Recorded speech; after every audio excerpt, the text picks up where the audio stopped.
Hello दोस्तों, कैसे हैं आप सब। आई होप अच्छे होंगे और मस्त होंगे। तो स्वागत है आपका आपके अपने यूट्यूब चैनल साइंस स्टडी में। आज हम लोग फिर से अपने इस प्यारे से यूट्यूब चैनल पर एक नए टॉपिक के साथ उपस्थित हैं। आज हम लोग जो है class 9th, class 10th, class 11th या क्लास 12th या कह सकते हैं कि सभी कक्षाओं के लिए जो है ये टॉपिक बड़ा ही इम्पोर्टेंट है।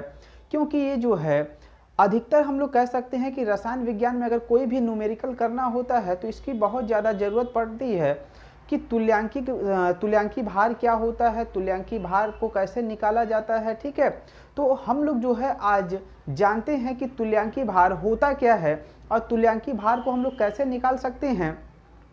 तो आइए हम लोग देखते हैं कि तुल्यांकी भार होता क्या है। तो पहले उसकी हम लोग जो है एक परिभाषा देखते हैं। तो परिभाषा जो है हम लोग का होता है तुल्यांकी भार का। तुल्यांकी भार को हम लोग इंग्लिश में इक्विवेलेंट वेट कहते हैं और इसको हम लोग जो है कैपिटल ई से जो है डिनोट करते हैं। और इसकी परिभाषा है किसी तत्व का तुल्यांकी भार उसके द्रव्यमानों की वह संख्या है जो हाइड्रोजन के 1.008 द्रव्यमान भाग, ऑक्सीजन के 8 द्रव्यमान भाग तथा क्लोरीन के 35.5 द्रव्यमान भाग से संयुक्त होती है।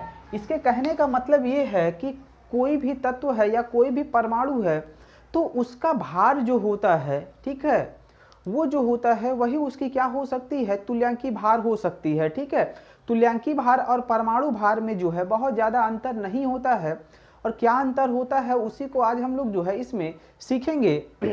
यहाँ पे जो है मैंने तुल्यांकी भार का जो है फार्मूला लिखा हुआ है कि तुल्यांकी भार जो होता है वो परमाणु भार या अणु भार बटा n। ठीक है, ये इसका जो है निकालने का फार्मूला होता है तुल्यांकी भार को, जहाँ पे n जो होता है ये तत्व की संयोजकता हो सकता है, अम्ल की क्षारकता हो सकता है, क्षार के लिए जो है अम्लता हो सकता है, और आयन के लिए अगर बात करें तो आयनों या ऋणायनों की जो संख्या होती है उसकी कुल संख्या यहाँ पे जो है n हो सकता है। ठीक है, तो सिंपल से अगर बात कहें तो किसी भी कह सकते हैं परमाणु अणु की अगर हमको संयोजकता निकालनी है तो उसके लिए जो है हमको सबसे पहले जो है परमाणु का परमाणु भार पता होना चाहिए। जैसे हम लोग hydrogen, helium, lithium, beryllium, boron ये जो तत्व होते हैं उनके परमाणु भार को भी जो हम लोग को याद रखना होगा।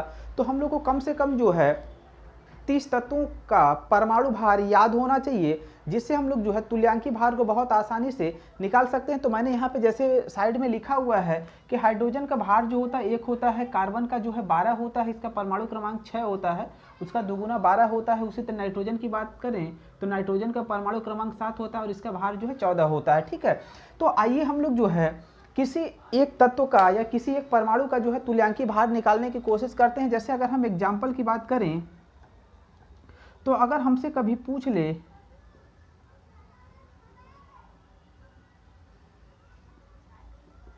कार्बन परमाणु का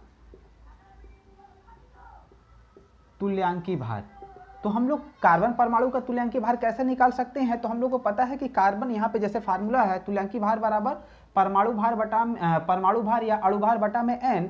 तो हम लोग को पता है कि कार्बन का जो है अणु भार कह सकते हैं या परमाणु भार जो है, क्योंकि भाई कार्बन जो है हमारा परमाणु है तो इसका परमाणु भार यहाँ पे कितना दिया हुआ है 12।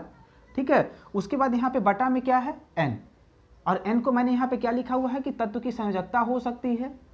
अम्ल के लिए अगर बात करेंगे तो उसकी क्षारकता हो सकती है, क्षार के लिए बात करेंगे तो उसकी अम्लता हो सकती है। ठीक है, तो कार्बन परमाणु है तो यहाँ पे इसकी संयोजकता जो है कह सकते हैं कि कार्बन के संयोजी कोष में कितने इलेक्ट्रॉन होते हैं, 4 होते हैं। तो इससे हम लोग इसको डिवाइड करेंगे तो हम लोग का जो है निकल करके 3 आएगा। तो हम लोग कह सकते हैं कार्बन की जो है तुल्यांकी भार कितनी होगी, 3 होगी। ठीक है, इसी तरीके से अगर हम बात करें किसी और अगर परमाणु की अगर बात कर लें, जैसे हम कहें सोडियम परमाणु का तुल्यांकी भार। ठीक है, तो सोडियम हमारा परमाणु है तो हम लोग यहाँ पे देखते हैं सोडियम जो है इसका परमाणु भार कितना होता है, 23 होता है। तो हम लोग इसको क्या करेंगे, ऊपर 23 लिखेंगे, बटा में n हमारा है और n हमको नहीं पता है। तो हम लोग क्या करेंगे, देखते हैं कि सोडियम जो है इसके संयोजी कोष में, अगर संयोजी कोष की अगर बात करें, जैसे हम यहीं पे लिख दे रहे हैं कि किसी तत्व के संयोजी कोष को कैसे बता सकते हैं। तो यहाँ पे जो है सोडियम का परमाणु क्रमांक 11 होता है, इसका इलेक्ट्रॉनिक विन्यास निकालेंगे 1s2 2s2 2p6 and 3s1, मतलब कि 2 8 1। तो यहाँ पे इसकी कह सकते हैं संयोजकता कितनी हो जाएगी 23/1, और यहाँ पे इससे हम लोग इसको डिवाइड करेंगे तो हम लोग को निकल करके 23 ही आ जाएगा। तो हम लोग कह सकते हैं कि सोडियम का जो है यहाँ पे तुल्यांकी भार हम लोग का कितना होगा 23 होगा। ठीक है, इसी तरीके से हम लोग जो है किसी अणु का भी निकाल सकते हैं। अगर हम किसी अणु की अगर बात करें तो यहाँ पे अणु की अगर बात करें तो मैं यहीं पे ले लेता हूँ एक अणु HCl। ठीक है, HCl अणु का तुल्यांकी भार। तो हम लोग यहाँ पे क्या करेंगे, टोटल जो है ऊपर हमको क्या लिखना है, परमाणु भार या अणु भार। तो दोनों का अणु भार यहाँ पे हम लिखेंगे। तो हाइड्रोजन का अणु भार होता है +1, ठीक है, और क्लोरीन का होता है 35.5, और बटा में हम लोग क्या करेंगे, यहाँ पे जो है इसको जब हम लोग तोड़ते हैं तो ये H+ और Cl- में टूटता है, और यहाँ पे ये H+ मतलब हमको ये डिनोट करता है कि ये क्या बता रहा है, क्षारकता को। तो यहाँ पे इसकी संख्या कितनी है, 1 है। तो जब इसको हम लोग जोड़ेंगे तो ये हम लोग का हो जाएगा 36.5 बटा में 1, तो ये हमारा निकल करके आएगा 36.5। तो हम लोग यहाँ पे कह सकते हैं कि जो HCl का जो तुल्यांकी भार होगा वो कितना होगा, 36 होगा। ठीक है, इसी तरीके से हम लोग जो है H2SO4 का निकालते हैं। इसी तरीके से हम लोग जो है अगर H2SO4 की अगर बात करें तो H2SO4 की अगर बात करें तो हम लोग H2SO4 की तुल्यांकी भार बराबर होगा अणु भार बटा में n हमारा होगा। तो हम लोग यहाँ पे देखते हैं कि सबसे पहले जो है हम लोग जो है H2SO4 का अणु भार लिखते हैं। तो ऊपर जो हम लोग का हो जाएगा H2SO4 बटा में n।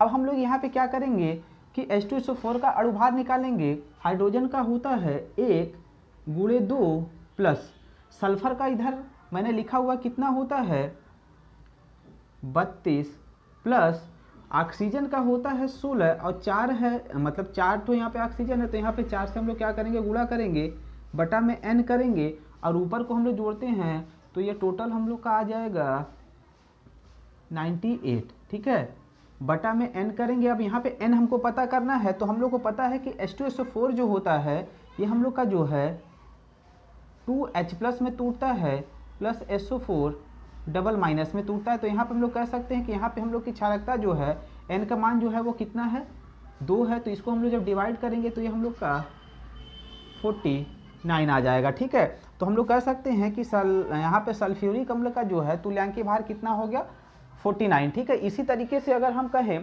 कि NaCl की अगर बात कर लें,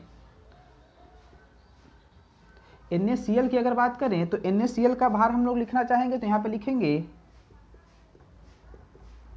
अणु भार बटा में n। तो NaCl में अगर हम अणु भार लिखेंगे तो हम लोग का आएगा, सोडियम का होता है मैंने वहाँ पे लिखा हुआ है 23 प्लस Cl का होता है 35.5 बटा में, यहाँ पे अगर इसको हम लोग तोड़ेंगे तो Na+ में टूटता है और Cl- में। तो यहाँ आयनों की संख्या 1 है। तो यहाँ पे हम लोग लिखेंगे n बराबर 1, और इसको हम लोग जब जोड़ते हैं तो हम लोग का हो जाएगा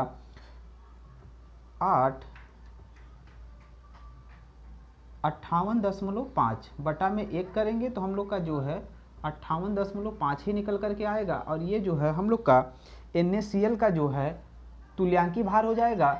इसी तरीके से जो है हम लोग किसी भी परमाणु का, अणु का, आयन का जो है तुल्यांकी भार बहुत ही आसान तरीके से निकाल सकते हैं। वीडियो अगर अच्छी लगेगी तो लाइक करिएगा, चैनल को सब्सक्राइब करिएगा, और वीडियो को अपने दोस्तों में शेयर जरूर करिएगा।